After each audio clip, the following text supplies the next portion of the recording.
video. This was requested tons of times. I originally wasn't going to do this because there was tons of MAC starter kit videos on YouTube already. So I wasn't going to do it. I was just like, well, you guys can go to those videos. But I was requested this a lot, and a lot of my subscribers still want me to do this video. So this is for them. It might be kind of similar to the other MAC starter kit videos here on YouTube because these are just like really good products. So I hope you guys like this, and I hope it helps you. You don't have to buy everything that I show you here. It's basically just what I recommend. You can kind of choose from it and pick what you want and stuff like that.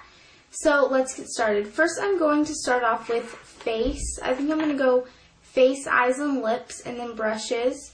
Okay, so I have their Studio Sculpt Concealer, and it just comes in a pot like this.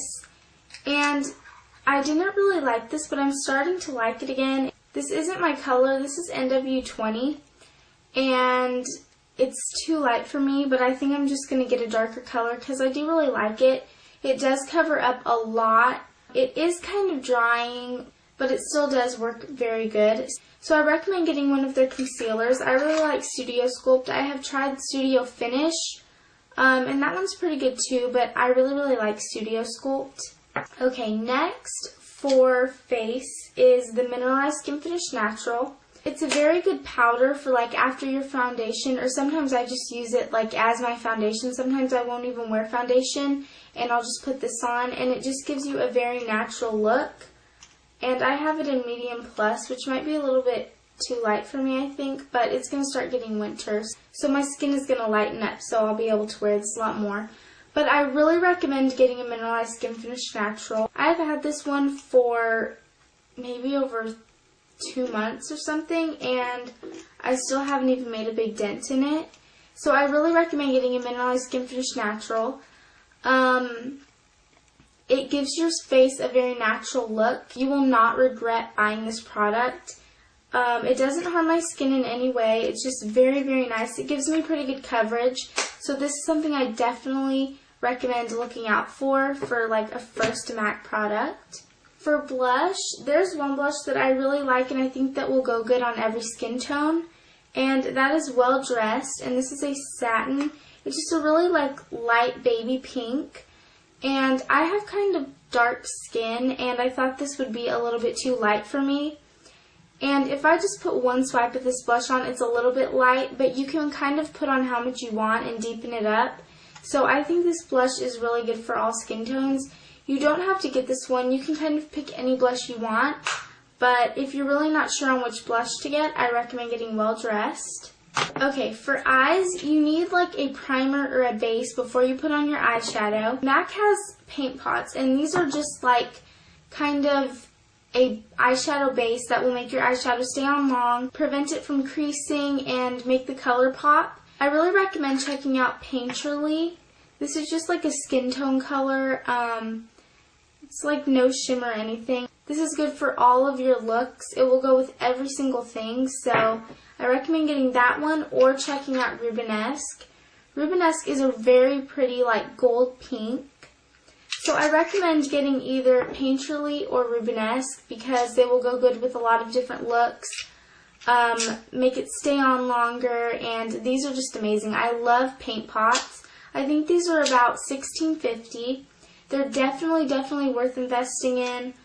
Paint pots are like my favorite thing ever. So, again, I really recommend choosing from Rubenesque or Painterly. You can pick any one you want, but I think these are great ones for like your first paint pot because they will go good with everything.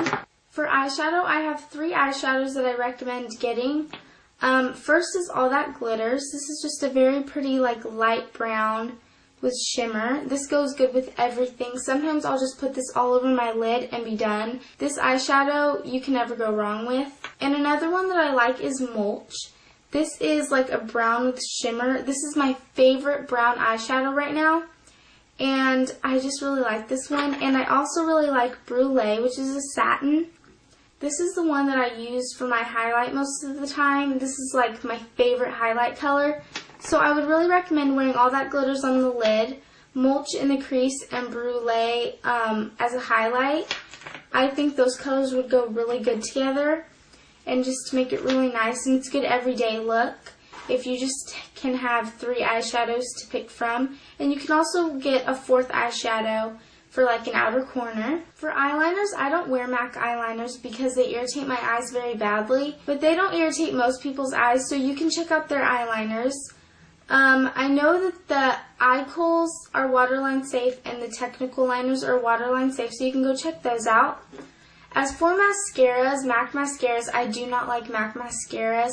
I've had a sample of the Zoom Lash mascara and they're just watery, they clump, they don't do anything for my lashes. So I would actually recommend getting a drugstore mascara, something like Maybelline's Pulse Perfection or L'Oreal Telescopic or CoverGirl Lash Blast, but I do not recommend getting a MAC mascara. Okay, for lips, lips is kind of different because different lip colors look good on different people. So I can't really choose that for you. That's something you can like choose for yourself. But a lipstick that I do recommend getting is Angel. And this is a Frost. This is one of my first MAC lipsticks. And it's just a very pretty pink. I really recommend getting this one. I think it would go good with a lot of skin tones, and yeah, I just really like this one. I find myself wearing this one a lot. As far as lip gloss goes, I really like MAC's Luster Glass and Love Nectar, which I don't have with me because it's somewhere in the other room. But I had it in my last tutorial, so you can go check that out. It's just a very pretty peachy color, and it will go good with everything. And I also like MAC's Lip Gloss in She's a Star. This is just a very nude color, but I think this is sold out online, so I'm really sorry. But if you can find this anywhere, I really recommend getting it for a first MAC lip gloss because it's just a very pretty nude color with shimmer. For brushes, an eyeshadow brush that I really recommend is the MAC 217, which mine is dirty right now, but I really recommend this one because it's a very versatile brush. You can flip it on its belly and do lid colors, and then you can do crease colors, outer corner. There's a lot you can do with this brush. If you can only get one brush, like for eyeshadow, I recommend the 217. Get 2 brushes. I really like the 239 for lid colors. This is an amazing brush for lid colors, so I really recommend this. And I also like the 224. This is good for crease, outer corner, blending, and highlight. So this is a very versatile brush as well. But if you can only get one eyeshadow brush, I really recommend getting the 217. For blush, I love the 129. This is my favorite blush brush ever. I don't know, I just love this brush a lot. It applies blush very good. It's super soft, so I really recommend investing in this brush. So that's pretty much all I have to recommend to you guys. I hope you enjoyed, and I hope this helped you because a lot of people have requested for me to do this. So this is just kind of stuff that I recommend getting for, like, if you're going to MAC and you have a certain amount to spend, you can kind of pick through some stuff that I showed you in this video and pick out what you like best. Also, follow me on Twitter and my blog. I'll have both links in the sidebar. And that's it.